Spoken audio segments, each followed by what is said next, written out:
Hello, I'm Margot Politis. Welcome to Study English, IELTS preparation.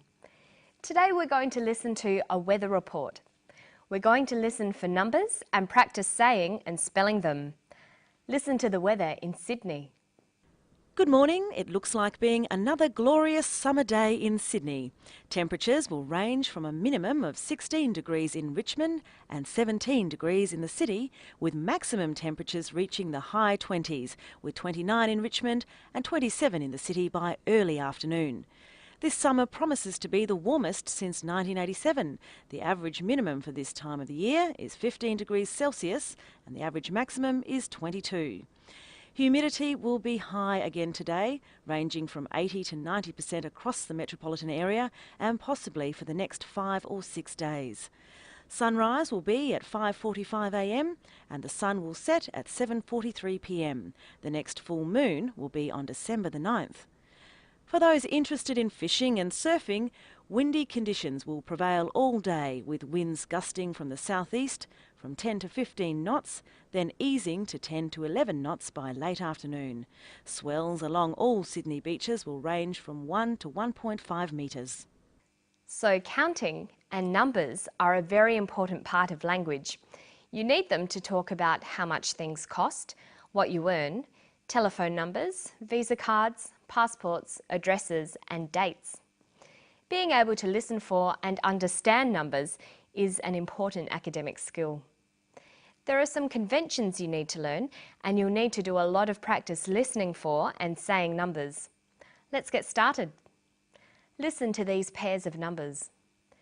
13, 30, 14, 40, 15, 50, 16, 60.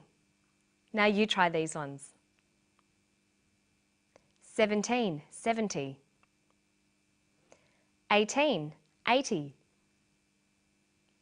19, 90. They sound very similar. You'll need to listen carefully so that you don't get these mixed up. Temperatures will range from a minimum of 16 degrees in Richmond and 17 degrees in the city. Humidity will be high again today, ranging from 80 to 90% across the metropolitan area.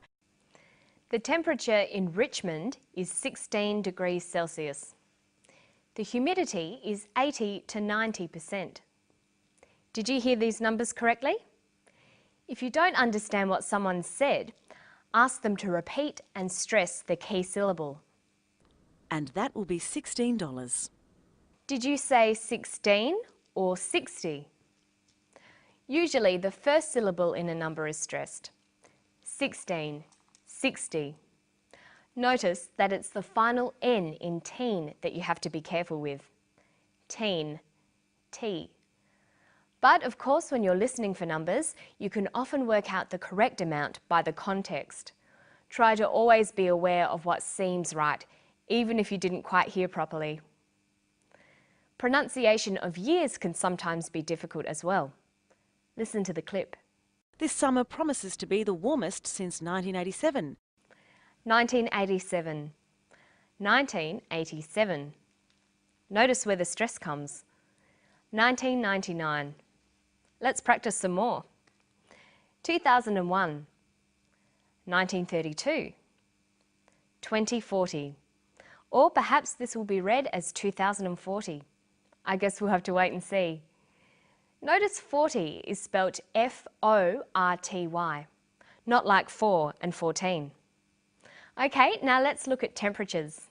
Temperatures will range from a minimum of 16 degrees in Richmond and 17 degrees in the city. Temperatures will range from 16 degrees Celsius. We write that as 16 degrees Celsius with a capital C. If it was in Fahrenheit, we'd write 16 degrees Fahrenheit with a capital F.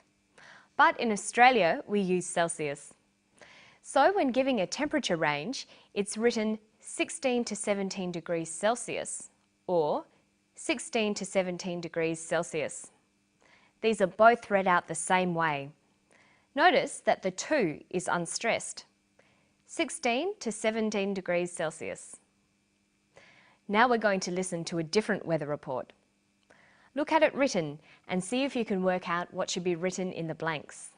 Here is the weather report for Sydney today, Tuesday the 14th of November. The sun will rise at 5:15 and set at 6:45.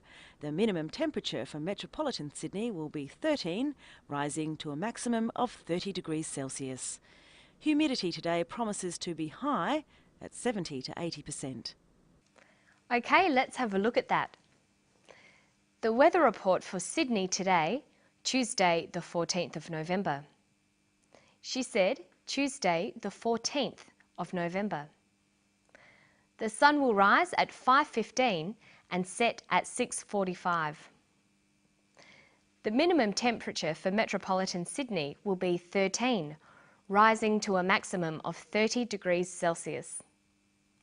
Humidity today promises to be high, 70 to 80%. How did you go with that? Remember, pronouncing final consonants will help considerably in hearing and understanding numbers. This is very important so that listeners understand what you say. Listen to the pronunciation of numbers here. Humidity will be high again today, ranging from 80 to 90% across the metropolitan area and possibly for the next 5 or 6 days. She says 5 or 6 days. By linking final consonants with the first vowels of the following word, your speech will sound more natural. We say 5 or 6, 7 and 8, 9 or 10. Okay, now let's listen for some times. Sunrise will be at 5:45 a.m. and the sun will set at 7:43 p.m. The next full moon will be on December the 9th. She says sunrise will be at 5:45 a.m. Sunset will be at 7:43 p.m. Notice the way we say the time. We say the hour and then the minutes as a whole number. And we add AM for morning, PM for afternoon. 5:45 a.m, 7:43 p.m. But there are a number of different ways of saying the quarter hours. We have 7 a.m. or 7 o'clock, 7:15 or 7:15, 7:45 or 8:15, 7:30, 7:30. Now let's listen to some more of the weather report. For those interested in fishing and surfing, windy conditions will prevail all day with winds gusting from the southeast from 10 to 15 knots, then easing to 10 to 11 knots by late afternoon. Notice that she says, for those interested in fishing and swimming. Interested here is a past participle, but it's used as an adjective. English verbs have two sorts of participles, present and past. So the regular verb to interest has interesting, interested. Bore, boring, bored. Tire, tiring, tired. Excite, exciting, excited. When we want to say how we feel about something, we can use the past participle. I am interested in science. I am bored with reading. I felt tired after that walk. But when we're describing the qualities of a person or thing, we use the present participle. Science is interesting. A good way to remember these is to make sure you always write a table with the past and present participles together. You'll notice that the present participle usually ends in ing and the past participle ends in ed. But of course there are always irregular verbs to watch out for as well. And that's all for Study English today. Hope you keep practicing those interesting participles.